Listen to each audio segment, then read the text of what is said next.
మా ప్రియతమ నాయకులు మా మంత్రివర్యులు శ్రీ దుద్దిల్ల శ్రీధర్ బాబు గారు అధిక మొత్తంలో నిధులు కేటాయించడం జరిగినది. ఈ సందర్భంగా ఆయనకు మా కాంగ్రెస్ పార్టీ తరఫున, మా యూత్ కాంగ్రెస్ తరఫున కృతజ్ఞతలు తెలుపుతూ రాబోయే రోజుల్లో మా నియోజకవర్గంలో ప్రత్యేక దృష్టి పెట్టి అధిక నిధులు మంజూరు చేస్తారని చెప్పేసి సార్ హామీ ఇవ్వడం జరిగినది. అట్లాగే రానున్న రోజుల్లో కూడా మా మున్సిపల్ పరిధి లోపల సుమారు ఇంచుమించు 12-14 కోట్లు మంజూరు కాబోతున్నాయి త్వరలోనే.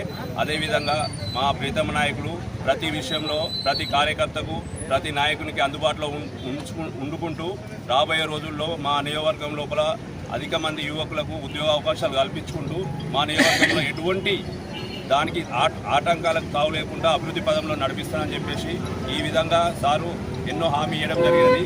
దాన్ని మేము ప్రతి ఒక్క కార్యకర్త మేము ముందుకు తీసుకుపోతాం. వారికి ఈ సందర్భంగా పాలాభిషేకం చేస్తూ మా తరఫున మా నాయకులందరి తరఫున కృతజ్ఞతలు తెలియజేస్తున్నాము.